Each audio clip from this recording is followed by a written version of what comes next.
right. Welcome into the Ryan Ripken Show. Happy Thursday. We're almost to Friday. We're almost there. But hey, appreciate you guys tuning in as always.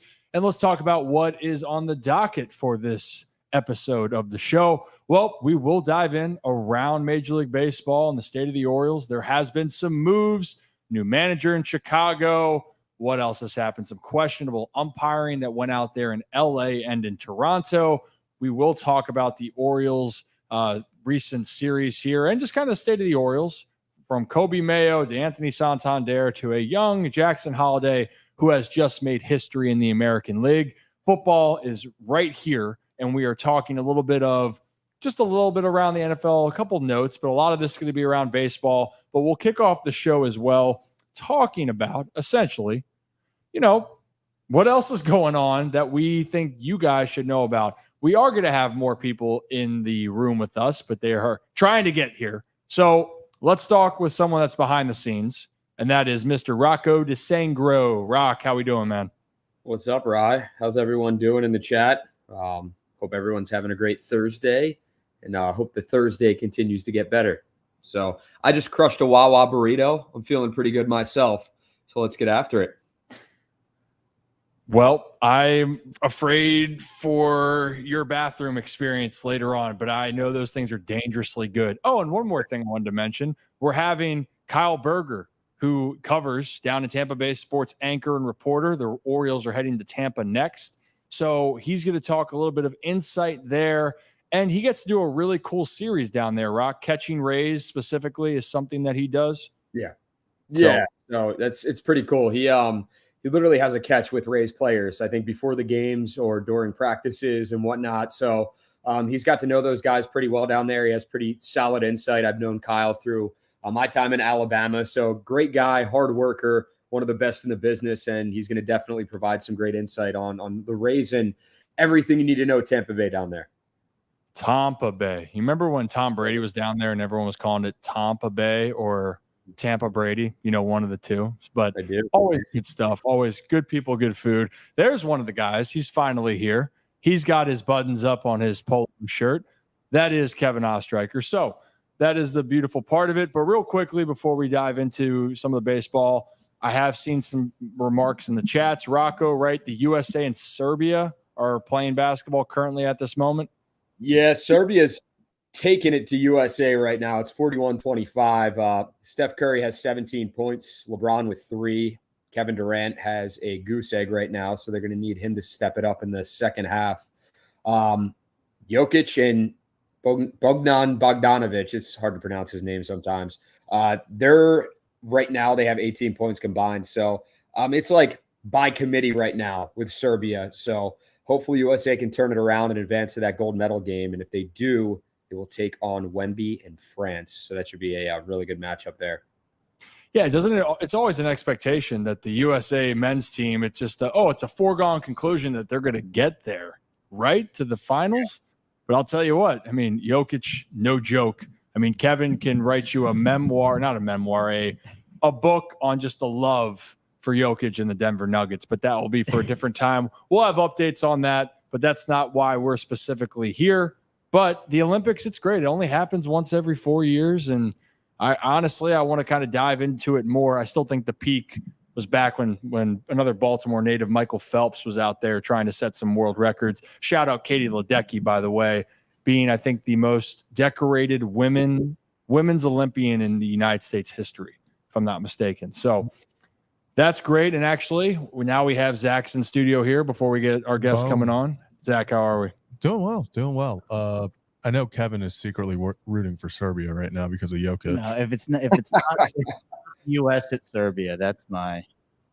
Kevin. That's my memo. Hello, I'm still trying to find my charger. Still recovering from last night. We had an all-time election in elect Finn in Kevin and Zach React, which came down to the wire.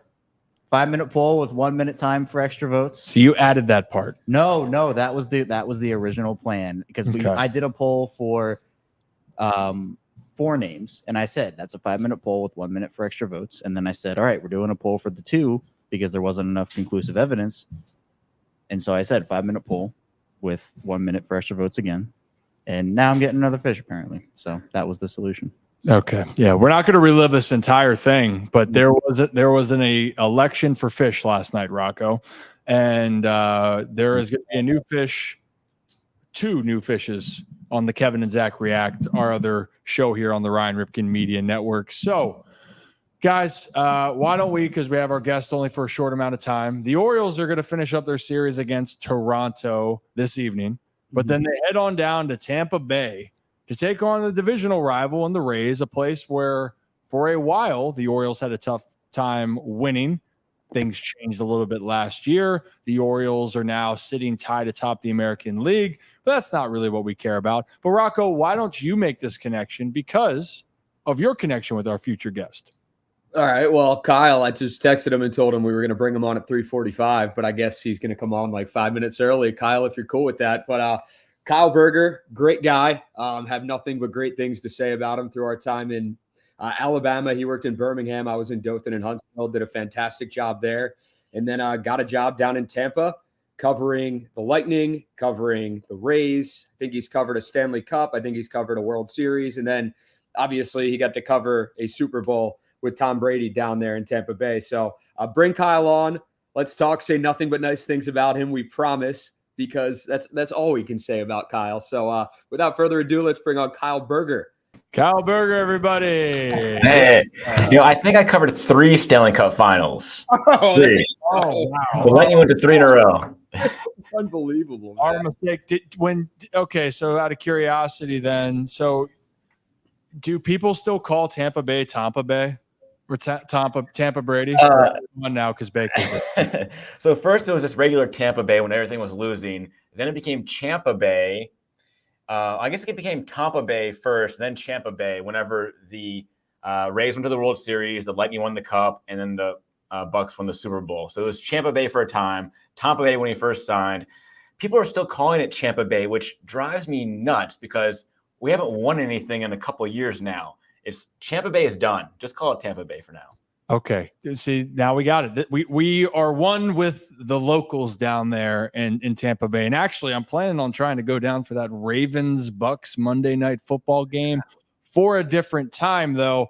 So let's talk a little bit about baseball because that's the kind of the thing right now. And Tampa has been this team that just – you might not know 9 players on the Tampa Bay Rays. You might not know 5.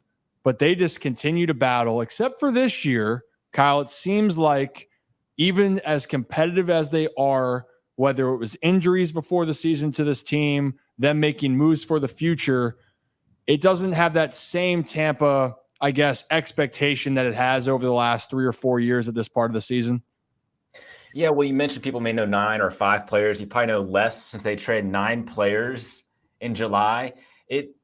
Going into this season, we didn't want to call it a rebuild, but it kind of was because we knew we had so many injuries on this team coming into the season. They're kind of building for next year anyway. Shane McClanahan down at the start of your ace, you lose him immediately. Drew Rasmussen out, Jeffrey Springs out. Those 2 are now back, but you missed them for over half the year. It is a different feel going into this year because this team went to the playoffs for 5 straight seasons, and technically they're not out yet. They're only 5.5 games out of the wild card right now.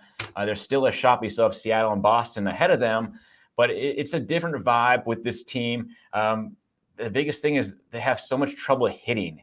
The pitching and defense has always been there. That's been staples for the Rays, but the last couple of years when they've been on this playoff run, the bats are a little bit better. There's too many guys hitting below 200. Just get those guys at 250 and it's a different team.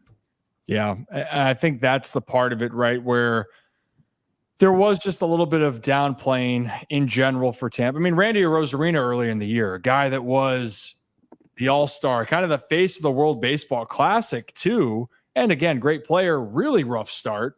And then he started to pick it up, and now he's been shipped out west. He's out to Seattle. It feels like the Rays always know when to make those types of moves, and clearly they've been snake bitten. They have a tremendous farm system in general here. So that we could talk about that a lot. Kevin, should we ask the same question that everyone wants to know? Yeah, we all are kind of on the same wavelength here. Yeah, because the one thing I wanted to bring up is we think that Tampa does a great job at moving on at the right time. Yes. We're hoping that's not the case for one specific pitcher that came to Baltimore, Kevin, right? Yeah, One guy's going to get booed out Tropicana Field tomorrow night. Yes, so let's talk about who is that guy, Kevin? Who is that pitcher? I think we all know Mr. Zach Eflin himself. Kyle, I know you having experience covering Zach. What was kind of his time like in Tampa, the reception that he got? And for you as a player, who is Zach Eflin? And he's already had a couple of starts in Baltimore, but what are the Orioles getting? Well, he had a great reception when he came here because he called himself kind of the local guy. I mean, he's from the Orlando area, but he grew up as a Rays fan. Everyone was so excited when they brought him here because they gave him, I think, the highest contract at the time for a free agent, not including Wander Franco, who they just extended, and that's a whole other thing. But everyone loved when Zach came here because he's a local guy, grew up a Rays fan, has pictures of himself as a kid in Rays, Devil Rays gear. So people are excited to have him. In his 1.5 seasons here, he was a pretty good pitcher. One of the most dependable guys, always gave you 6-7 innings. And then really, you knew going into that contract that if the Rays weren't competitive, he'd be the first guy to go because of the salary. It's basically a salary dump. Same thing with Tyler Glasnow and Blake Snell in the past. The Rays don't hang on to pitchers very long because validity. Volatility. Volatility is the word I'm looking for. There it Volatility. The Rays don't hang on to pitchers that long because injuries and things like that. And you knew he'd be the guy to go immediately. But no, the Orioles got a good one. I think as far as all the guys, the 9 guys the Rays have traded so far, he's really the only one that's really playing well. Besides Jason Adam, a relief pitcher. But I think Eflin's giving you guys 2 quality starts in his first 2 so far. Yeah, and just to follow up on that, Kyle, I know that the Eflin deal happened a couple days before, a day before the deadline actually happened, and then we saw guys like Kikuchi get traded for prospect hauls and Jack Flaherty get traded for prospect hauls. Do you think that if the Rays had waited just a little bit longer to move off of Eflin, that they could have gotten a haul like the Blue Jays got for Kikuchi or like the Tigers got for Flaherty? Do you think that they understood that this was his value? You know, you could say that for a couple of other guys too, like Randy Arozarena. If they would have waited, like at this point, you're only trading to teams that have a shot at the playoffs. If you wait till off season, everyone's available to trade with. So that's kind of like, in particular, Arozarena. I don't think they got a great deal. Like they one okay player with Arozarena, but the Jason Adam deal, they got 3 top prospects from the Padres. I think it's just the time of year right now. Right before the playoffs, only the teams competing are going to be offering up instead of all the teams out there. But the Rays, you just got to trust in the process with the Rays. Like they know what they're doing. Eric Neander, the president of baseball operations, he knows what they're doing. I mean, they traded their only all-star away, Isaac Paredes, to the Cubs. I mean, they saw, you look at the advanced stats, every home run he has is a pull job. Every home run is a pull home run. It's you're walking a tightrope with a guy like Paredes. So they knew his value's at the peak right now. Get rid of him now. Why is at the peak? And in return, they got a guy named Christopher Morel, who the Rays have loved for years, and finally got a chance to get their hands on him because he's one of a Rays type player that can play multiple positions, has power, has speed. Paredes, I know I'm getting off from Paredes here, but Paredes is more of a one-trick pony, can only play really one position and a straight-up pull hitter. Yeah, and then that's why I did bring up that the Rays always seem to make the move before they have to sign the guy, or they just see that there could be a fall off. Like in the other case, like Glasnow got moved, right? Because he was going to get paid, and the Dodgers think he's going to be good, but it's either they can't pay it, or they think there's going to be a fall off. Now for Zach Eflin, I think you're right. It made the most sense for the Orioles. And at the time, his numbers were solid. They weren't substantially incredible, but it's whatever value teams have. The Rays have done a great job of that overall. I mean, I remember when they got Shane Baz for the deal that they had with the time was a steal. And I can't tell you how much the Durham Bulls just absolutely ruined my life in 2021. I think was the year. It was a rough year for the Norfolk Tides, to say the least, Kyle. But last thing I wanted to say on that, yeah, it's Tampa. Tampa's been the model for a team that is more budgeted. They trust their baseball guys, and the team has had a lot of success over this last decade plus, you can actually argue that they have been, outside of the Houston Astros, probably the most consistent team over the last 10 years. Even with all the 9 trades they made, they traded away fan favorites like a Rosarena, Eflin, Jason Adam. But the reason they got rid of them is that they had like a log jam behind them. Like Aaron Savali was replaced by Shane Baz, who came off the injured list. Zach Eflin replaced by Jeffrey Springs, who came off the injured list. 4 relief pitchers they got rid of, and they called up 4 guys that were backlogged. They couldn't get them into the lineup because you got these higher priced older guys. So they had a plan for everybody. Paredes, Christopher Morel. You also get Curtis Meats more playing time. At some point, Junior Caminero is going to come up. He was blocked by Paredes. So they had to get rid of Paredes to give Caminero, the top prospect, a shot later in the year, probably a September call-up for him to keep him on his rookie deal. And Randy Rosarena, who was struggling, but they got De Luca and Richard Palacios, who do a good platoon job to fill in for him. So they've had plan for how to replace each of these guys. And I don't think they're a worse team. They're the same team, even though they got rid of the big name, higher priced guys. I agree with that. They look towards the future. And in this case, talking about, you're clearing a path and you don't want to give up one of your studs that you believe could be good for you. Talking about Junior kind of reminds maybe some people of a highly touted prospect in Baltimore that seems to be turning it on here. But I think let's go back to this one part, and Rock's going to touch on this. You mentioned that Eflin might get a round of booze on his outing, specifically because I think the words were around the atmosphere, Rock. Yes. The atmosphere is what has been in question. Kyle, how many boos is Zach Eflin actually going to get? Count them on one hand. Maybe 12,000, 15,000. Yeah, I asked that because this is a franchise that's, 4 years removed from a World Series appearance. They've been to the postseason every single year since. And yet, looking at the attendance right now, on average, they're bottom 3 at home. Yep. Why is that the case? Okay, I think I was looking at the numbers today too.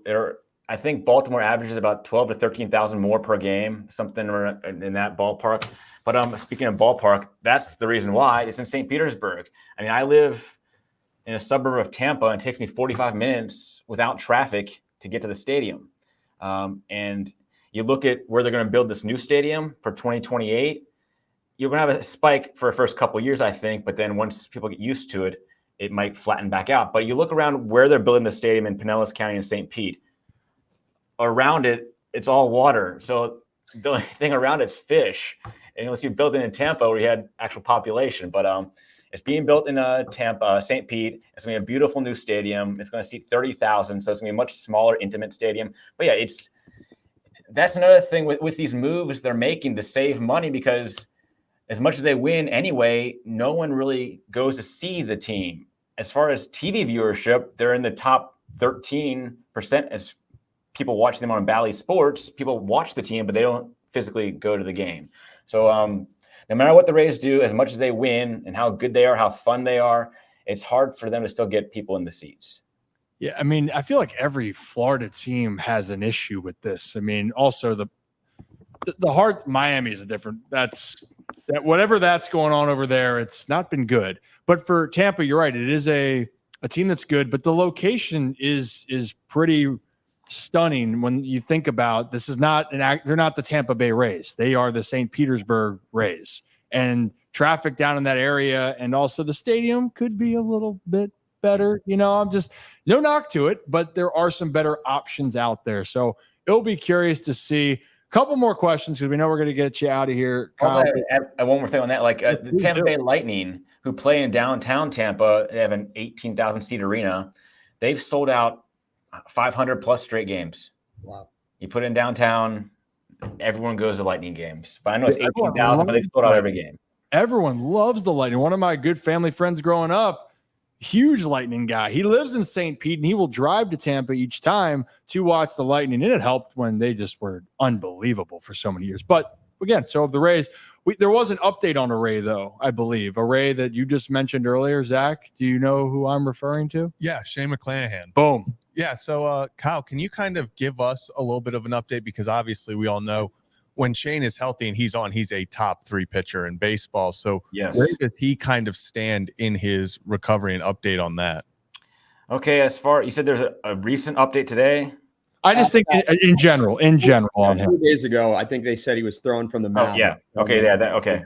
Yeah. No. Nothing but breaking news. I'm gonna say, you guys have scooped me on something. I didn't see an update from the Rays on that. No, and Shane is, yeah. You said top 3 pitcher in the league. He is. I mean, he's a local guy too. He went to school at USF. He's from the Fort Myers area. People love Shane McClanahan. Just electric stuff. I mean, you pair him up with Taj Bradley, who's looking like an ace. He's been roughed up the last couple of starts, but Bradley's really good.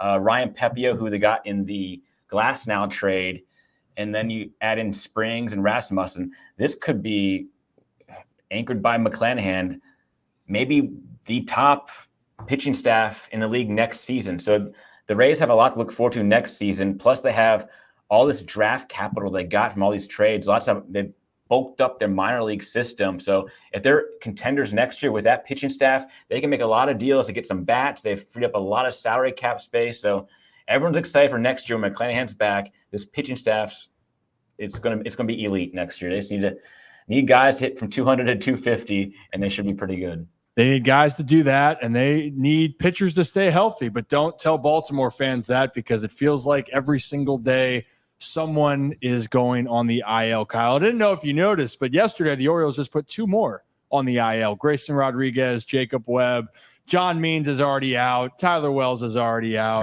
Kyle Bradish is out. Felix Bautista. I know about Grayson Rodriguez. He's on my fantasy team. I'm very aware. Oh, man. Well, we're very sorry for you, and a lot of Oriole fans are sorry. It's like that meme where I always say the O's are fine, Kyle, and it drives people insane just because it's like, hey, the Orioles are still in first place. But it's like that meme where there's fire all around and it's at that like dog just smiling. That's me. That's what it is. I'm smiling, though. I got no worries. We're good. Before we get you out of here, the 2 things, can you just touch on catching Rays real quick? That's a segment that you do. Oh, yeah. Oh, yeah. So every once in a while, it depends on the homestand and how the team's doing. I do a segment where I go down on the field at the Trop and I just play catch with a player and we talk about everything but baseball. So really it's like a get to know you segment, but why not have a mitt and a ball and this make it a little more fun instead of this chat at a locker. So so that's I awesome. think I have Ben Wortvet, the catcher, maybe on Tuesday, but it's harder to get the guys when they're losing. So I have to catch them in a winning streak. So hopefully they beat up on the Orioles this weekend so I can talk to a guy on Tuesday. Don't want a losing streak. Well, we don't. The Orioles don't need a losing streak right now. I can tell you that right now. If that happens, Kyle, you can go right on Twitter or X, because I'll say something positive, and you're going to think that I'm the reason why the Baltimore Orioles are losing this game. So, but I just think that's really cool, because my biggest thing when we have guests on is showing the other side of players. So I am going to ask you to send me a couple things so I can look at, so I can show people, because I think that is awesome that you do. Now, the last thing, and we'll get you out of here, and this is controversial. Like on our show and for our community, it's controversial, and it's brought to you by our friends over at Stuggies. They do the crab mac and cheese hot dog. So, Kyle, that is a Baltimore staple for this case, and I consider that like a specialty, and those are toppings. Mac and cheese and crab is a topping. We're not talking that. We're talking condiments, okay? Or no condiment. Kyle Berger, if you're having a dog at the stadium, what condiment are you putting on your hot dog? I want mustard and relish. Okay, that's fine. No. I mean, do I have to get crab? I mean, I don't think we have crab in the Trop. That's a topping. No. We have a poke bowl dog at the Trop. It's really good. Wait, Whoa. time out. Okay, now we do need to talk about that. Yeah, wow. Whoa. Yeah. What the hell is that? So, a poke bowl. Yes. Yeah. It's sushi, all the toppings on it, but you have a hot dog, and they put all those toppings that you would have on a poke bowl, they put them on your hot dog. So the Trop's got some elite food concessions. That's what the Trop has. They don't tell Get us people there. Trop. yeah, We this just would talk about the catwalks. yeah. They don't tell us about the Balls get lost in the catwalks. No fans come, but they have some of the best food. They got a foot-long pretzel dog. It's pretty good. I mean, the food's good. It really is. Just go for the food. Yeah, Kevin, you see that? They have sushi. They have fish for you, buddy. Oh, I think on Friday they have a Riley Green post-game show if you guys like country music. Love it. Ooh. So okay, so we're getting the talk up of Tampa Bay down there at the Trop. Okay, I like it. The pokey hot dog got to get T-Pain next Friday post game show. Oh, I'll be there for that one. Oh, you should. And honestly, though, I appreciated he was at the Ravens AFC Championship game, not the result, and he didn't play the songs long enough. So, like, make sure he plays like Bartender a little bit longer. And Kyle, no lip syncing this time. We don't want Scott Forrester to get his account banned anymore. We don't need any of that. Like that wasn't lip syncing. I was actually singing that. We're actually jamming out. I went it that way. Yeah. It was Backstreet Boys, right? Yeah, Backstreet Boys. Is that your go-to karaoke on a side note? I think I was telling Rocco that on Instagram the other day. Yeah. We had the same top two. I went it that way in Mr. Brightside. Yeah. We got some good ones, man. That's fantastic. Yeah. Well, we're going to have to we want a update on the T-Pain concert. Okay. And I want a picture of the pokey hot dog now. Your answer was relish and mustard, which we accepted. That's good. I eat my dogs plain unless I do a specialty dog. What's wrong with that? I mean, it's fine. Thank you. I guess. A lot's wrong with it. Thank you. No, it's okay. You can tell him how you feel. We all do. See, this is why. Does he even have a bun? Or is it just straight up dog? Oh, I'm gonna have the bun, Kyle. I'm just a firm believer. If you don't like a plain dog, do you even like the dog? I've said it over and over again. I like specialty topping dogs, but yeah, I'm not the biggest condiment guy like that. Let me be me, man. This is okay. Well, hey, Kyle's good. Good to have you on. We'll never talk again. Just kidding. We'd love to have you. Just kidding. But where can people find you on the way out? Kyle Burger TV on Instagram, Facebook, Kyle_Burger on Twitter. Amazing. Well, Kyle, appreciate you. We'll talk soon, and you have a great rest of your Thursday. Thanks for having me on. Thanks, Kyle, everybody. Kyle. Why did everyone roast me for the plane? As they should. You're a weird human being for that. Like you left out the part where, Kelly used to skin the hot dogs for you or take the skin off the hot dogs. You're acting like I do that at this age, not when I was a little kid. Rip, we don't know. You might. I do know. I am aware. I am aware. I was there.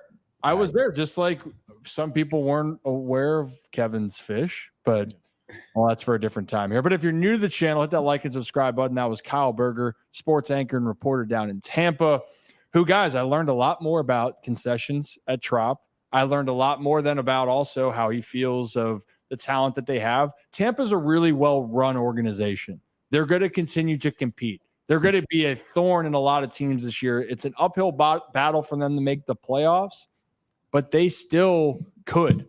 They are a scrappy team, one of those teams that the Orioles, unfortunately, are going to have to face, and it's going to be a tough challenge. Now let's go back to a couple supers here for a second.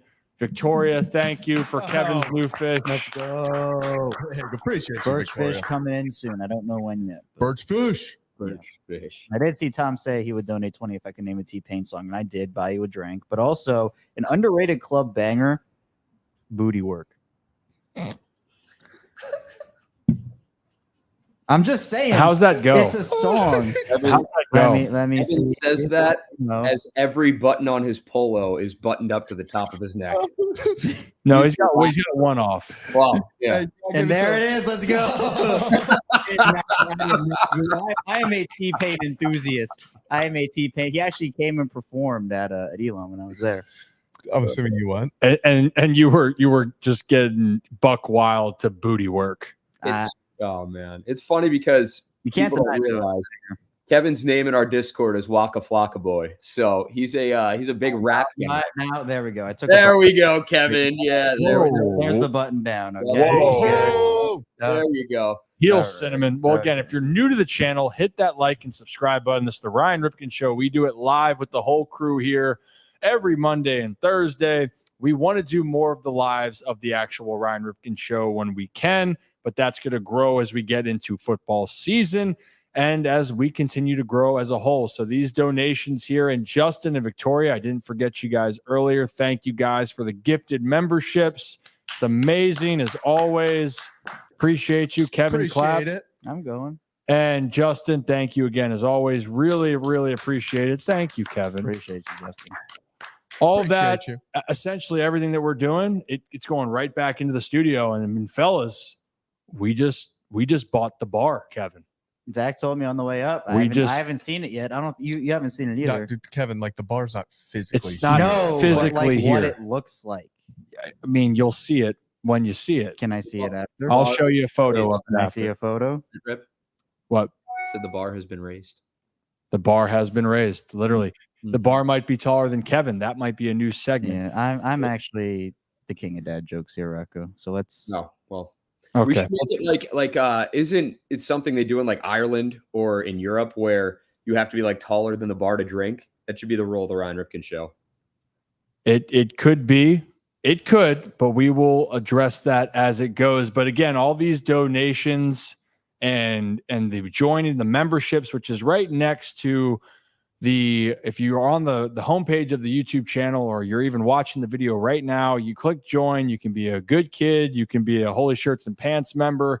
Holy Shirts and Pants, you're going to have more of the behind the scenes and content before anything goes out. So like, I don't know, when I do a Coby Mayo breakdown later on, Holy Shirts and Pants, you guys are going to have a chance to watch that and talk with me as I talk about, hey, we're going to all relax and let Coby Mayo figure it out and it's going to be okay.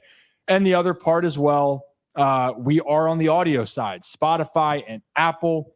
If you guys could continue to rate and review, get the message out there, be a friend and tell a friend. It means a lot to us because we're continuing to try to grow and we appreciate this great community that we have. And on the meantime, I just taking a second so everyone understands this for the ones that are new here. The Ryan Ripken Show, anytime now on this channel, you'll see my face pop up. I know a lot of times people are going, well, where the hell's Ryan when this guy, well, Kevin, you put the buttons back up, and Zach are just grinding, you know. Does that make sense to what I said? Yeah, when we're just grinding. That's not what I was going to say. I was just going to say when you guys are on the screen and you're doing your post-game reactions, that is now Kevin and Zach React, which is on its own separate channel. Yes. So make sure I will get that link. That you guys like and subscribe to that. But everything on this channel, Ryan Ripken Show, is going to be here, and I will be on that channel. So that's the other one of Ryan Ripken Media. It's all together here. Not to be dramatic, but the U.S. is down 54-43 at half. LeBron James' entire legacy, as it stands as a basketball player, is on the line. Oh my God. If he loses this, is he even a top 15 all time? I mean, like, let's look at the stat. I'm just saying. We're gonna clip this and make you sound like you're actually saying this. And put it on social media. Because I mean it. Because I mean it, Kevin. That's a little entire legacy. Throw out, what is it, 22 years of greatness? Well, yeah, Throw it out. Not like he's won a gold medal before, right? Kevin, what have you done for me lately? This was great. And that's a debate, obviously, that we don't do third place games in the U.S. You weren't. This is the crazy thing is you were barely born when LeBron started playing, Zach. So let's just heal Cinnamon over there. And that's why his whole legacy is on the line. What you got, Rock?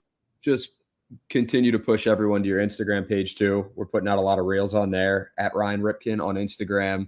The latest reel is a really good one.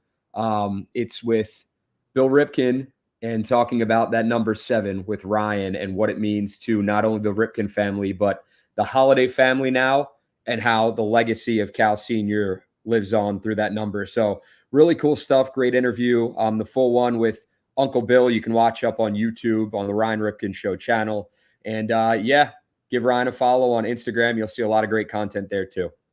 Yeah, we're really trying to enhance that as we get ready for football season. And on top of it, with the Ryan Ripken Show channel here, I'm actually going to bring back the more one-on-ones. The off script with Rip is something I started, and it's going to come back on the channel here. So that's going to open up where maybe some of our guests don't fit what everyone wants to hear on the day-to-day, but you might really enjoy the conversations on the side. So stay tuned for more of those announcements. Now, guys, let's take a trip on our Adams Jeep as we go around Major League Baseball here. Good technique, Rock. Good technique, Zach and Kevin. But our friends at Adams Jeep in Aberdeen, that beautiful sign right behind Zach. There we go. Boom. They are one of our OG sponsors, Adams Jeep of Maryland. Again, the deal still stands. You go up there and you say, hey, I'm going to buy a used car, and I do not like Rocco. Rocco sucks. Or I love the Ryan Ripken Show. All three, you have a chance to get a gas gift card up to $1,000 with the purchase of the used car at Adams Jeep in Aberdeen. So appreciate that. And actually, while he's gone, guys, let's take another trip as we head on up to our friends at Hollywood Casino at Charlestown in West Virginia. Oh, that was not very good. I jumped the gun. I'm going to be honest. Can we try that one more time? Yeah, while Rocco's gone. Okay. How about we take a trip up to Hollywood Casino at Charlestown Races up in West Virginia. He screwed it up. It was so good for the three of us. Okay. Well, our friends Hollywood Casino up at Charlestown Races in West Virginia. We appreciate them as always. We have some tailgate opportunities going on up there for a future show. Details coming soon. But if you are a Pen Play card member and you like complimentary things, specifically complimentary beverages, you use your Pen Play card up there, you get complimentary beverages, but only in West Virginia, not in Maryland or Virginia. And if you download the Pen Play card or Pen Play app, you have a chance to win $2,000 in just Pen Play cash, just like that. But we're going back up. Horse races, there's a concerts plural, and again, Final Cut Steakhouse. We know Kevin will try the other restaurant. They actually serve some fish there, maybe some that you might know. Well, I actually had a burger last night and it was medium well. Okay, we're going to move on from this subject now at this time. Goodness gracious. And I think we are going to get a West Virginia shirt. West Virginia. Okay, we're done. All right, let's go around Major League Baseball here, ladies and gentlemen. Let's start with a hot topic from the other night, and that is specifically with the umpires. And I know it was documented with Colton Cowser and the Baltimore Orioles. Colton struck out on 5 balls. You're not hearing that incorrectly. There were 5 pitches that were balls outside of the strike zone, guys, and Colton Cowser went down striking out. That's number one.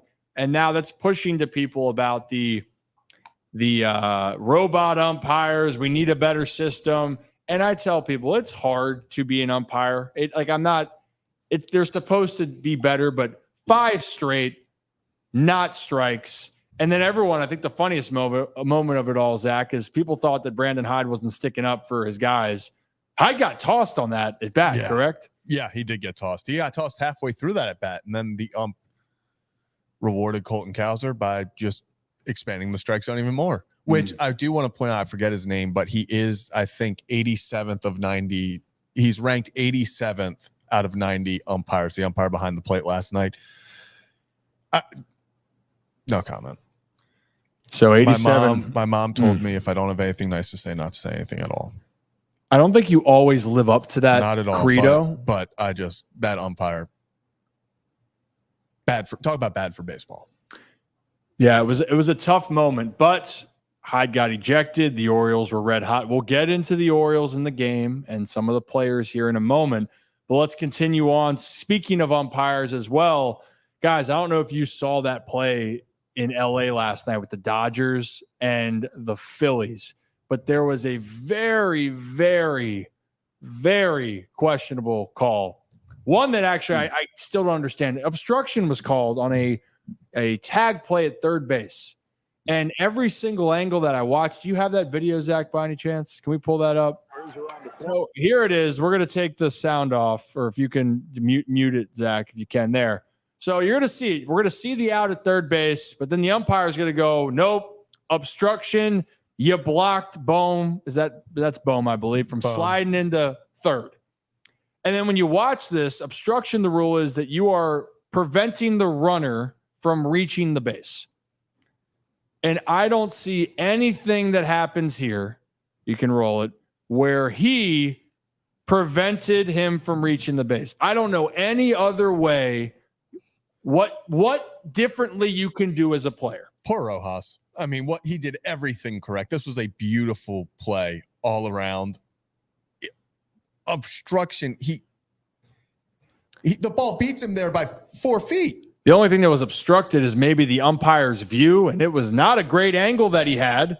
But on top of it, as Kenny Powers would say, I mean, you're effing out. There is nothing, and Dave Roberts is all pissed off there, and whammy, he's going to stick up for his guys. But at that point, actually, I do want to show this angle. The Dodgers were up 4-3 in this game. Mm-hmm. This shows the angle the umpires kind of got of the play. I mean, what are we doing here? It's not. It's just bad. It's bad. And the umpires, no, don't do it. Don't come up to me. Stay there, Dave. Stay there. Hold up.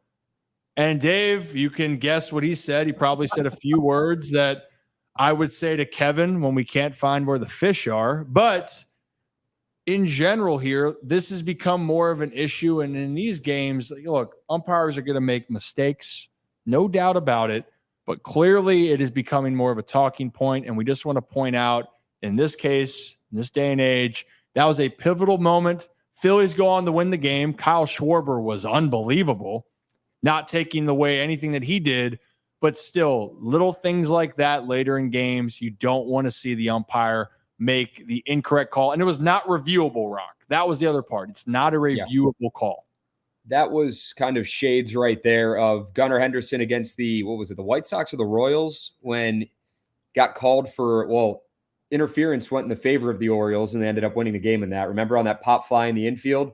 And it was just madness. So we got to find a way to make these plays reviewable or just figure something out, because if you're watching that and if you feel so strongly about that, like, first of all, the umpire looked like his view was obstructed. So how are you going to make that call there? Because you think you saw what happened, but if it's not definitive in your head, you can't make that call right there. That's a clear out. It is. And he applied the tag, dropped the glove down, got him on the leg, and there was this much space, it looked like, between the foot and the bag. So he was going to be out regardless. If he's down on a knee, legitimately blocking the bag from him getting in there, okay, that's fair if you don't give him a clear path. But there was a clear path there, okay? Didn't look too obstructed to me. So baseball's got to fix this. They really do. I mean, even if he blocked, he can sit on the base if he has the ball. Ball beats him by 5 feet. Well, and the part where the throw is that Rojas had to go get the throw. And then Bohm on the slide, even though there was a hair of contact there, which I understand,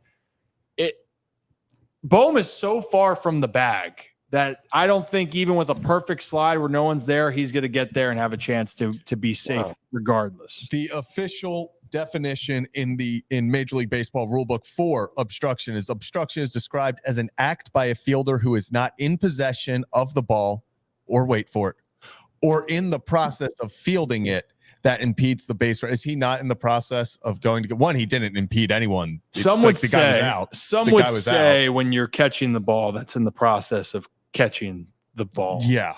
So yes, I would agree with the rule book there. You know what? One time I just want to see a manager just bring out the freaking rule book. Just have it right here, have it lined up, and then maybe throw it. No, don't do that because you'll get suspended. But you know what I mean? It's tough. And I feel for guys. It was a very, very tough moment in the game. I just still like the whole premise of it is that impedes a base runner's progress.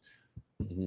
Where was Alec Bohm going to be anywhere safe on that if Rojas isn't there? Like, the only way Alec Bohm is safe is if they decide not to throw that ball. He was dead to rights in every form of the saying. Hey, one more thing, Rock, I'll let you go. Yeah. That's how you execute a bunt play. Defense, bunt play defense. That's how you execute it. Right there, Hernandez comes in, fields it cleanly, whammy. And then, hey, timeout. Whoa. Welcome to the ump show, baby. All right, Rock. I just truly don't understand why certain plays are reviewable and plays like that can determine the outcome of the game are not.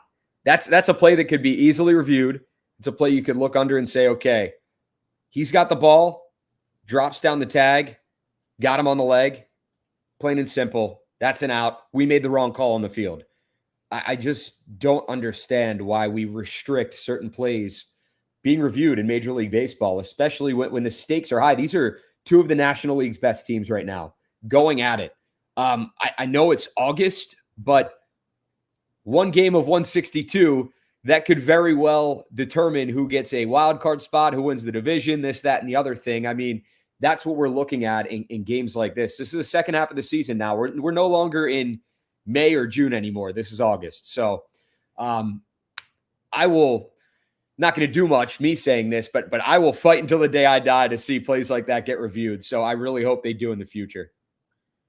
And I understand why people don't always want reviews because it can slow the game down. I mean, in the NFL, remember when there was the pass interferences could be looked at, and they didn't overturn a single one because they protect the guys. So it takes up more time, and you might still not get the call completely right. So I'm fine with the human error, but you're right, Rock. At least in that case, I'd want the umpires to huddle up and can we just talk about this? Can we just look at this? One of my biggest pet peeves also is if an umpire at home calls you out on the check swing without asking for help, even if the call down the line asking for help is wrong, they're like, nope, I saw it.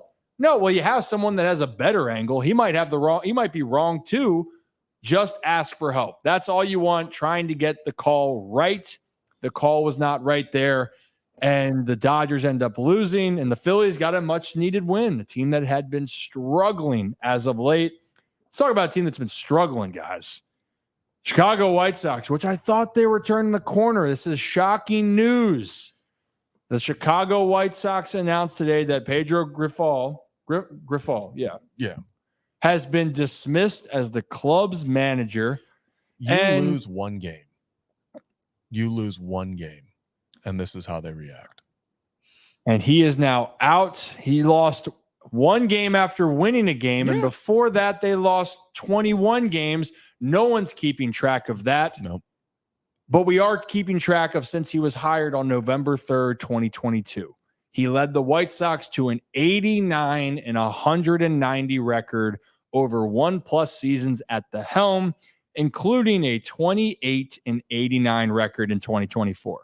The White Sox will begin a search for the new manager immediately, with a replacement expected to be announced after the conclusion of the 2024 season. That's just right on the White Sox press release. They didn't hold back anything about the stats. You would think that the White Sox would say, hey, we appreciate we wish him the best of luck, we're moving on. They're like, hey, we're, I think leading up there, as we recognize our team's performance this season has been disappointing on many levels, despite the on-field struggles and lack of success. Okay, we appreciate the effort and professionalism of Pedro and the staff brought to the ballpark every day. Okay, so let me rephrase what I was going to say. That's the part I wanted to see. They didn't need to put what the record was at the bottom. Everyone knew that this was a really, really rough stretch for the Chicago White Sox. And now Grady Sizemore, a Cleveland Guardian at the time, Cleveland Indian player, is now going to be the interim for them the rest of the season. Talk about a guy that's talented, fellas, a guy that was just ravaged by injuries in his career. It'll be interesting, but I'll tell you what, in the locker room, it was definitely necessary. There is no sugarcoating this. Pedro lost that locker room, might have been even before spring training started. There was no belief from the beginning. You could tell there was issues last year. And now the White Sox are in this limbo period of, what the hell's happening? And hopefully for Grady, it looks like he's going to get a chance to, try to see what he's got and see if the players can respond and finish strong over this last month and a half. You guys have any thoughts on this White Sox shakeup? Happy for Grady Sizemore. Yeah, just get some level of something. Like, they're not winning the World Series, right? Hot take, guys, right? But I feel like if you can establish some level of momentum and the stuff that we've been talking about, it's important because it can start today. And then you can move on. The White Sox, they have a long road ahead of them. But, if Grady Sizemore shows something, if they can get something out of some of these young guys that they have right now, that to me can be really important because it doesn't have to wait. And, this season has been catastrophic for the White Sox, but that doesn't mean that they can't turn something out of it in these final couple of months here as we get down the stretch. I mean, for every team, it's about creating a culture, creating an environment. Like, we know the on-field product isn't going to do anything this season, but I think you can take this and, you know what, maybe you have like the curse of the Andino moment down the stretch where they can ruin some team's playoff hope, and that gives them some level of confidence and motivation. So, look, the White Sox, they need some work, but I think that can start if they really have a strong end to the season, which, again, I don't expect that to be in the win-loss column. I still expect them to lose a lot of games down the stretch, but if they can establish something, I think it could be good for them in the long run. I mean, yeah, they've already lost a lot of games. They're going to lose some more games, but you need something to happen. And I'll tell you this, and Rock, you can let you get the final word here, is with Pedro, when I talk about moments, you can look at a season, and as a player, just personally, that, look, I never got to the major leagues. I played 8 years professionally, grew up in the game, been around sports my entire life. I think everyone can relate to this. When you feel like your manager has lost touch of the players and their trust is broken, you're done. And for the White Sox, that happened. You know, there was multiple times where you saw Pedro give an interview and him throw the team under the bus. Accountability was tough there, I think, in general. And the team didn't have that belief. And you can say that the roster was not constructed well. Very well could have some holes. You have injuries. Things don't pan out. Eloy was hurt for a while. Then he goes to Baltimore and he's feeling revived. Luis Robert Jr. has disappointed. Garrett Crochet, then he says he doesn't want to get traded unless he has an extension. They didn't get maybe all the pieces back. Everything that's been going wrong for Chicago, it's more than one person. But when your manager loses that kind of respect and trust in the clubhouse, you have to make a move. And quite frankly, I was surprised it was this late. But it seems to be now gives someone a chance to move on and give Grady a fair share to go out there. I'm shocked that this happened at this point. I mean, I get that they want to see what Grady Sizemore can do. Maybe they thought something needed to happen, but I think it got to change. I think it got to a point where I think that the fact that he did get fired right now is validating my point of it became so bad in that locker room. Like after 21 straight losses, it didn't get that bad in the locker room or in the clubhouse. They had to win. What? They couldn't fire him mid-streak. You gotta let him get his dub. You gotta let him get his dub.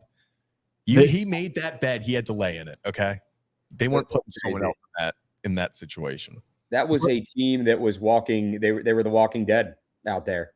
I mean, they're lucky that they were playing the Athletics when they were, honestly, because it could have gotten to Friday, like we were talking about, where you have fireworks night in the White Sox Stadium, and they're setting off fireworks for their historic losing streak. Like, that's how bad it could have gotten. So the fact that the A's came around, they should be thankful right now. But I'm really surprised that it just didn't happen sooner. The fact that they let it go this long is crazy to me. Yeah, but again, that reinforms you're saying why now. I think that the point is the fact that they are still doing it. I thought it should have been earlier if you're going to make the move. Honestly, but now it's just further validating exactly what we're talking about. It became such a problem that you had to move on.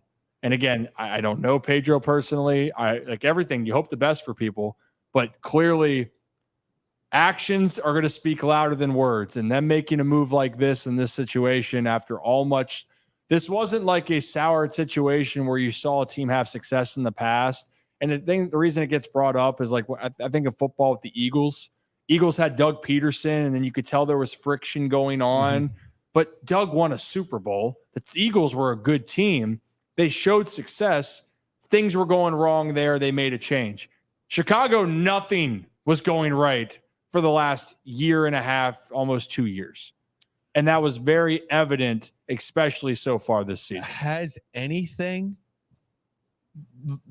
literally anything good happened in Chicago since we had that incredible Tim Anderson walk-off in the Field of Dreams game. Like, I feel like that's when it peaked. They were like favorites to win the division. They were that young up-and-coming team. You looked at all the talent. You had Luis Robert. You had Eloy Jimenez. You had Machado. You had all these guys, and then it was like it all like came together in that big walk-off win. You had the awesome Sandlot-looking video with all the fireworks in the background, and then it just feels like it's been a straight decline since. I thought you were about to hit the dab for a second. Been a straight decline since. I hate that that's a clip now. That's a clip. That's a clip. Ever since Jose Ramirez took Tim Anderson's soul, they've had some wins strung in there, but there are a lot of L's on that schedule. From the 2023 second half into 2024, it has just been a lot of losing. So that might not have been the turning point per se, but it's a big moment. And you look at what happened after that. It's like, disaster that follows historical events. Like that was a disaster that followed the historical event. Like Tim Anderson getting punched in the face by Jose Ramirez. And a year later, a 21-game losing streak follows in Chicago. So that just in itself is crazy. But there need to be teams lined up at the door of the Chicago White Sox in the offseason. Like, I don't know if you guys have seen the meme. It's the cat locked in the building. And it's a guy on the outside going, I'm going to get you out of here. I'm going to get you out of here. That GMs, Mike Elias included, should be on the front steps of that stadium, the front office doors, begging to get Garrett Crochet out of there. Like, he needs to be on a different team. He needs to be on a contender next season. And with a fresh start, innings-wise, where he can work his innings up, work his durability up, stamina, whatever you want to call it, and really be on a contender next season because he deserves it. I think we will see Crochet moved in the offseason, but I'll leave it at that. That's just my opinion. But you're right. They got a lot of decisions to make out there in Chicago. And Team USA is just we're not out. Take us home, Kevin. Take us home. Not you, Kevin Durant. Don't take us home. Kevin, you go get your boy. Go get your boy because he's putting us in a blender right now. So go get your boy. Has 29 right now. Yeah, this Kevin, go get your boy Jokic and get him out of the game. The other Kevin Durant, take us home. Baby. Kevin, this is actually going to. Who are you loyal to? The Nuggets or your country? I already said it's USA, and then if it's not them, it's Serbia. I can't believe I can't believe he's taking Serbia over the down. Okay. Well, I feel deep down, Zach secretly wants USA to lose because he hates LeBron that much, and it's disgusting. No, I need this to be Kevin Durant comes and saves the game in the fourth, so I can make that my new agenda. What if it's LeBron who comes in and saves it in the fourth? Well, knowing that KD has been putting the team on his back this fourth, it looks like him and Kevin. Oh my God, KD just made another jumper. Yeah, dude, it ain't gonna be LeBron bringing this team back. I'll tell you that. Well, here we go. We will find out. We'll keep you posted here on the Ryan Ripken Show. And again, as always, make sure you hit that like and subscribe button. Do the Ryan Ripken Show live every Monday and Thursday. For those that don't know, we are going to be doing this content all year round. And we're going to dive into football season, but we're so heavy into baseball that we're not going to go away from that right now. We'll have that covering into the fall. We'll double dip with the Ravens, the Orioles, College Park, some may say. Ooh. We go down into the college atmosphere. And then, yes, we're going to cover football more extensively when baseball season ends. Now let's talk about the Baltimore Orioles specifically. Let's do a little state of the Orioles, guys. And I'll tell you what, a few things. We'll start with this. It's not Jackson Holliday we're going to start with. Let's start with the really big positive here. And a guy that has just been tremendous. You know what? I'm going to start off with this. Maybe if I say bad things, it will drive his price down, right? Mm-hmm. Like Anthony Santander has been terrible. He has been awful. Since May 1st, he has 30 home runs and 60 RBIs. That production is just not going to cut it. Did that work out? He has the most home runs in baseball since June 1st? He's terrible, Zach. Yeah. Terrible because we can't have the price. Just kidding. In all seriousness, I want Tony to get paid, but man, he has been the catalyst of this Baltimore Orioles team. Now set a career high in home runs. with 2 yesterday in Toronto. He now is on pace once again for 90 RBIs, has a chance to reach 40 home runs. And he is the one constant for the Orioles and Orioles fans. Rock, wasn't it just this offseason people wanted to see him moved? Hell, wasn't it just April and May when he was struggling a little bit more that people wanted to see Anthony Santander freed up or traded to make room for some young players? But Tony said, nah, I'm still the dude, and I am just as valuable as any player right now for the Baltimore Orioles. Yeah, Anthony Santander, it seems crazy to say, but it's not. If he keeps up this production right now, he's not a guy that's going to necessarily hit for average. He's not going to be a 300 hitter, but he is one of the most underrated players in all of baseball when it comes to his power, especially. So right now, just looking at his numbers, Rip, 34 home runs, he's tied for second in Major League Baseball. Okay, and he set a new career high in hitting his 33rd and 34th yesterday in Toronto. Then you look at his RBIs. You talk about being on pace for 90. He's got 78 right now. He's tied for 10th. His OPS, 21st in all of baseball. I don't think it's crazy to say that if Anthony Santander keeps this production up, what he's doing in the field with his glove, he's made some spectacular just web gem plays out there. Especially, you look last night, that play up against the wall, he's done that multiple times this season. And what he's doing at the plate, this is a guy that deserves some MVP votes when it's all said and done at the end of the season, if he can sustain this production and keep it up. Now, I'm not saying Anthony Santander is going to win the MVP. I think that might be a little crazy to say, but to get votes, he absolutely deserves some if he can continue what he's doing right now because of what he means to the Orioles. If you take Anthony Santander off the Orioles, I mean, he's one of the best bats in their lineup when it comes to power.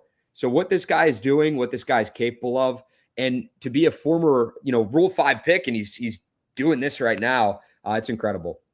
And to give context more to that, Tony Tater's in the first 2 months of the season. That's why when people were frustrated with the swing and missing and, he's not giving the competitive at-bats, you got to look at people's bodies of work. His body of work has been, he's going to figure it out. He's going to be able to provide that home run driving ability. So, yes, in April, he hit 208. In May, he hit 207. Then June comes along, and he just hits a home run. It felt like every single night. He ends up hitting 264 with 13 jacks in June, hits 303 with 9 more in July, and now currently in August has 3 home runs at the moment. And he is going to be on pace for 40, and now he's already creeping up to 250. He's hitting 248 here in a moment. So I'm excited for what Anthony Santander has done. He is going to cost a lot, though, because production matters in Major League Baseball. When you can slot in a guy that can hit, on average now for Tony, he's averaging over 30 home runs the last 3 seasons. That is so damn hard to find, especially a guy that can go out there and make some big plays, Zach. Yeah, and I think the other thing you have to kind of talk about, and I've said this a bunch this year, is it feels like over the past few years, Tony's a guy who he's on fire. He's carrying the offense for 3 weeks, 3-4 weeks. Then it's 3-4 weeks where you're like, okay, he's batting like 200. The home runs aren't coming. The home runs always came in bunches. Mm-hmm. But this is now up to about 2.5 months of Anthony Santander just being consistently one of the top bats in all of the entire American League, and I would even say baseball. I mean, it's hard to say right now, since he leads baseball in home runs since June 1st, that he's not a top 5 hitter over that time period. I mean, obviously, you see what Aaron Judge is doing. You know what Bobby Witt Jr. is doing. We'll get into those guys, but when everyone was slumping for the Baltimore Orioles, they needed that consistency. And how many games when the Orioles offense was struggling did Anthony Santander, you looked and you're like, okay, Orioles won 4-2.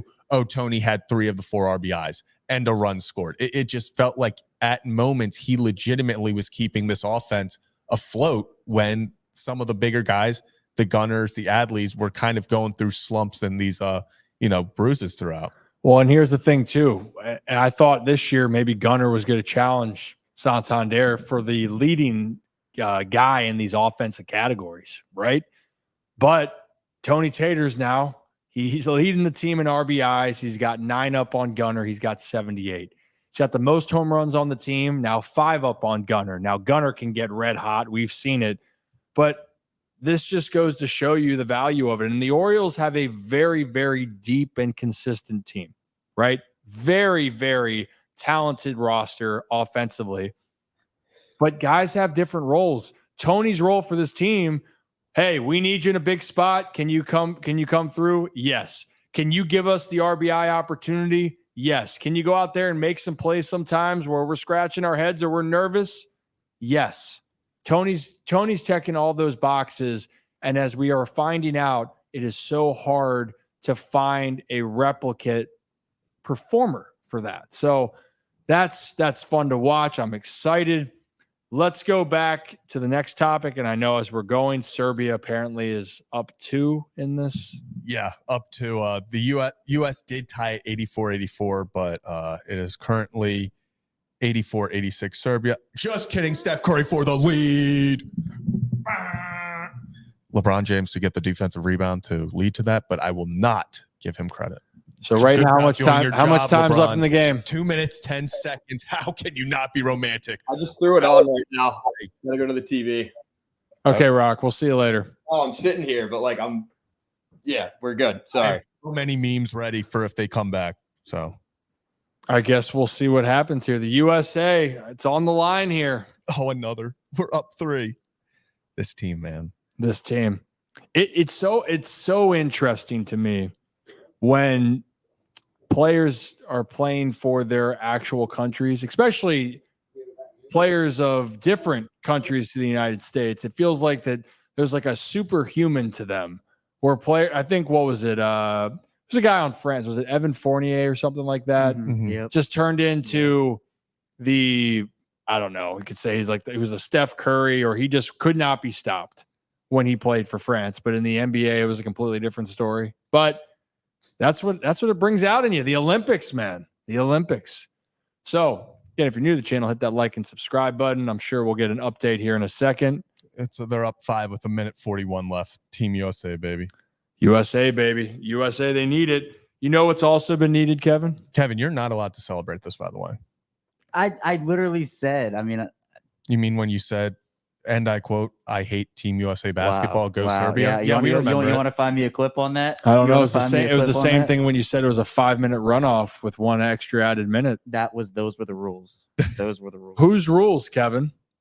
The rules that I made for both polls. I said these are the rules of the polls. Oh, goodness. And yes, we actually did talk about this from Hyde 2 days ago about the games and the calls, taking out Holliday and Cowser. Yes, Zach and Kevin on Kevin and Zach React talked about it the night of. I talked about it yesterday. I went live when we had Yoni join us to talk about Grayson Rodriguez's injury. So you can go back and watch that stream. And again, I was not a fan of that because I think when you're red hot, like Jackson Holliday, even Cowser, you let him swing. And speaking of Jackson Holliday, the kid stayed hot, guys. The kid was on one, and he still is showing just how good he is. He became the youngest player in American League history to hit 3 home runs or a home run in 3 consecutive games. What you got, Zach? I was just, a quick question. So are you saying that it was kind of silly that people wrote off a 20-year-old with this much talent after just 40 at-bats in the majors? Yes. Wow. I did not see that coming, if I'm being honest. Well, and some people are now either they're jumping back on the bandwagon or they're shocked with the production. I'm not shocked at all with the production. And I did a breakdown of Jackson explaining it was his approach for me. It wasn't that he couldn't hit. That still was the one thing that surprised me, of saying that people thought he couldn't hit velocity. You faced that in the minor leagues. His approach and his mechanics were a hair off, and you guys can go check out that breakdown and let me know what you think.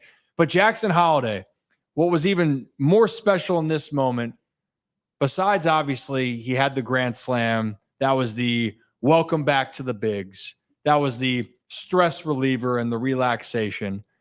Now, You had the home run in Cleveland on a breaking ball. Great. But this was your team is down, right? It was 4-3 in the game. Oh, it was, what was the count? Was it 0-2? It was an 0-2 count. They were trying to throw a high fastball, and Jackson just reacts, short, compact swing, didn't pull this down the line to right, hit a bomb to straightaway right center, and the Orioles are back ahead. He just brings the energy, and the Orioles go on to surge ahead and win this game. Yeah, and you just said it. 0-2, gets the high fastball, puts it out for the lead. When he was his first stint here, what was his biggest struggle? What was the pitch he struggled with the most? Well, it was on heaters. Yep, it was the high fastball. Could he catch up to the high fastball? He was getting out because pitchers, obviously the whole umpiring thing where he kind of got his zone expanded. That's a whole nother thing, but he couldn't catch up to the high fastball. So right now, pitchers are still kind of experimenting with, okay, I'm going to throw the high fastball here in 0-2 and see what this kid can do.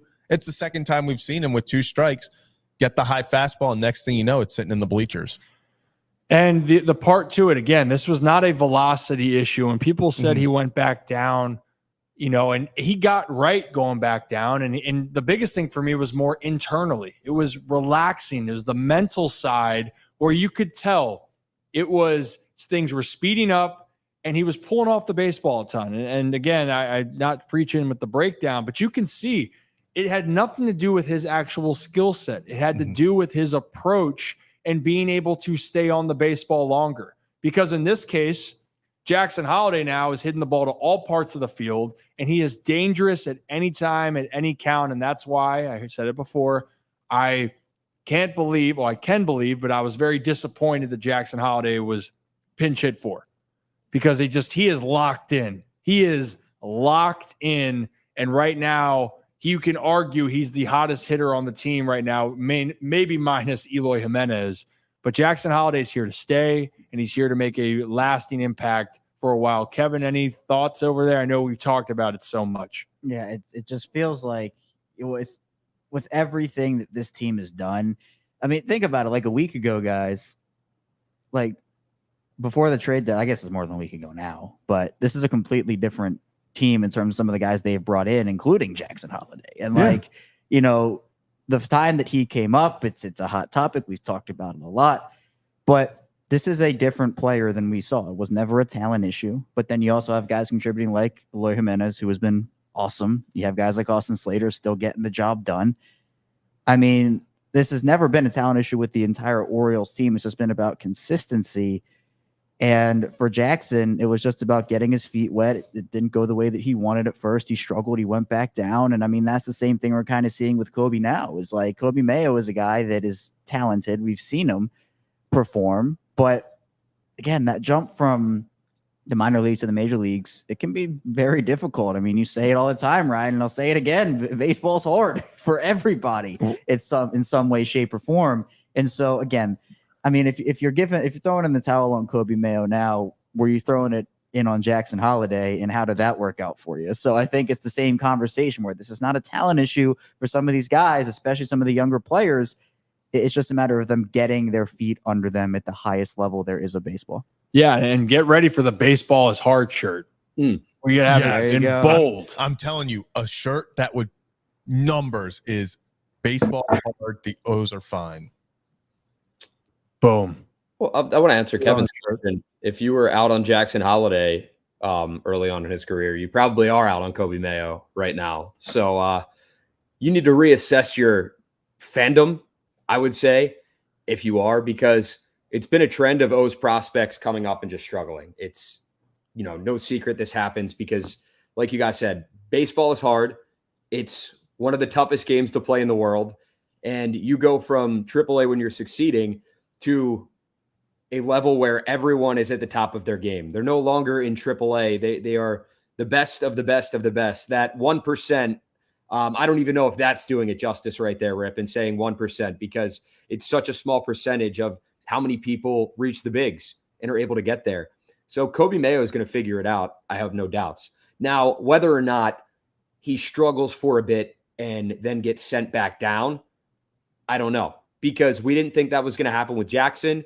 He struggled. He got up. He got sent back down. He figured himself out. And now since then, he's hit 4 homers in a week, 3 in the last 3 games. So he's really figured it out, and he arrived.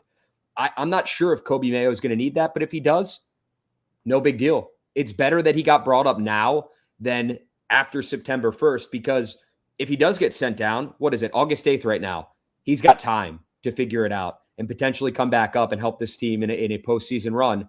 And that's what we all want. Yeah, I mean, the biggest thing that I tell people, and you guys have heard me talk about this, there's such an adjustment period for one getting to the big leagues for a lot of different reasons. One, you are now living out your dream and you have the emotions inside and you're excited. It's a moment you've been waiting for. And now you want to take that all in. That's the first thing, right? Then the second thing is you want to go and prove to everyone that you are worthy and you are as good as people are expressing, that you can go out and do this for these high prospects, right? And everyone's heard Coby Mayo, the power's there. He can rival any player on the team offensively. All of those great compliments, you want to do more. So then you have the emotions high, you're excited, then maybe you press. And then also, it's the highest level of baseball. So the talent is going to be even harder, where they have more scouting reports. The pitchers know exactly what they want to do with you each and every time. And you're going to have to be that much more polished to make sure you're able to be successful. So with Jackson, that's what happened with him, in my opinion. He was doing things because the insides were a little bit revved up and he was making mistakes that were more off of approach and mental than they were anything physical. Same thing kind of with Coby, and I'll break it down for him so far. Part of it is you just want to get that first hit. That's a stress reliever. Get that out of the way. You're relaxed. And then you can start to move. Then the other part of this is people are getting on Coby's glove. You know, look, there are certain things that every player needs to work on. That was the one emphasis for Coby Mayo. And he can play third base. I'm not saying he's the long-term option there about what it's going to be for Coby, but also don't bury a guy for making a play at this point in time. It's a process. It takes time. And hopefully one day it's all going to be figured out. And hopefully that day for Coby sooner than later. Hopefully it's a chance the next game he's in, because this is a very valuable time for Coby Mayo. You have an injury to Westberg. You have an injury to Mateo. So Jackson Holliday comes up. You get the runway. And Jackson's taking advantage of it this time. For Coby, which I hope I continue to see, let Coby continue to figure it out, because this could really help his development moving forward. And I do believe the best is coming for him. But I'll bring into more of the intricacies. But the Orioles are finding ways, and they're going to need a Coby Mayo down the stretch. Stay patient. I know it's hard. I know it's hard to stay patient, especially on the social media side. I do. We're in a perfect world, where would you want to see Coby Mayo play for the rest of his career? In a perfect world? In a perfect world, Baltimore. Where would you want to? No, not where, like in Baltimore, you idiot. Where on the field, you dumbass? Third. Perfect world, third. Okay. Yeah, I would. Perfect, yeah. I think it's too early for me to even figure out that. I just want him to be playing every day. Okay. You know, that's really what I want. I hope it's at third base, but I do really love Westberg at third. So if those guys are still there, I do love Westy over there. I think Westy is such a damn good player overall. And I think his skill set really works out at third, probably the best. And if that's the case, then maybe that pushes Coby to first. But I would love to see Coby succeed at third. I would, especially as a big dude. You get told all the time that, oh, you're too big, you're not good enough for the position. That ticks you off. And I know for him, I think that's one thing that's eating away at him even right now, is that the doubts that people are saying, oh, it's his defense is what's keeping him down. And he's like, well, I'm going to prove you wrong. And then you make some errors or mistakes, and now that drum beats louder. Does that make sense? So yeah, but then okay, third base for Coby, and I'm playing the hypothetical game here because we got the young guys up. It's been time. Holliday's up in the bigs. Coby Mayo's up in the bigs. The guys that we were waiting for are now up here. Where would Westberg go then? if Coby Mayo's your everyday third baseman or you put him at third, what happens with Westy? That's why I said. Well, I said Westy would go to third. If Westy's healthy, Westy's your third baseman, and I would put in the future. I'd probably have to put then Coby at first or DH. So I don't think people understand how good Jordan Westburg is. Yeah, that's what I'm saying. That's why I was like, I was a little confused there. But I get what you're saying right now with Westburg out and not healthy. That's solid because I think, we could see a scenario next season. I don't know what is going to happen with Ryan Mountcastle. There were reports at the deadline that the Orioles were interested in potentially moving him. We don't know because we're not in that room. But I'm thinking that we could potentially see a scenario next year. Don't want to jump the gun too much where you see Coby Mayo at first, potentially. Jackson You Holliday. love asking these what ifs, and it pisses me the hell off. I'm just saying you got to play the hypothetical game sometimes. I don't like playing the hypothetical with these games, Kevin. I already answered the question. It's Baltimore. Where do you want to see Coby Mayo? It's Baltimore. Because now people are asking, I'd push out Mountie. I don't want Mountie gone. I think Mountie's so valuable. So we're sitting here and we're going, well, damn. What if while the Orioles are still trying to get through the season healthy? That's fair. Let me bring up the conversation from this offseason. Nope. Okay. When we were talking about Corbin Burns, those are the level moves that I think can happen in the offseason. And Ryan, you and I both agreed with this. I know you agreed with me on it. Is for those level moves, it would make more sense to see it happen in the offseason. For them to acquire, let's say, another pitcher, right? For them to acquire another guy like that, and you move off of a Mountie in the offseason. And never, I mean, if there was any big move for a team, that'd be a massive shift, in my opinion, it would be in the offseason. Most teams would typically want to do that for that reason, Kevin. This is a great comment because I feel like that's every time it gets brought up that what is going to happen at first base. Mountie goes out and has himself a damn game. Yeah.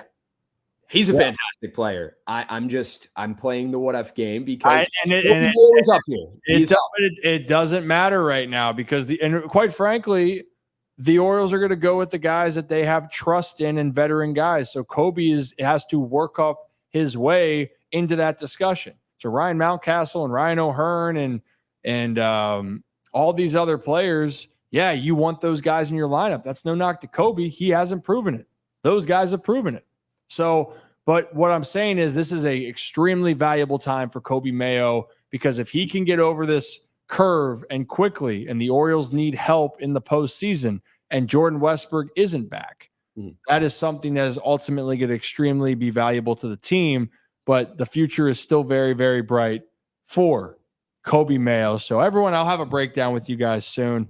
I gotta get off here in a second because I gotta go do some business. But yeah, sports. Any other what ifs, Rock?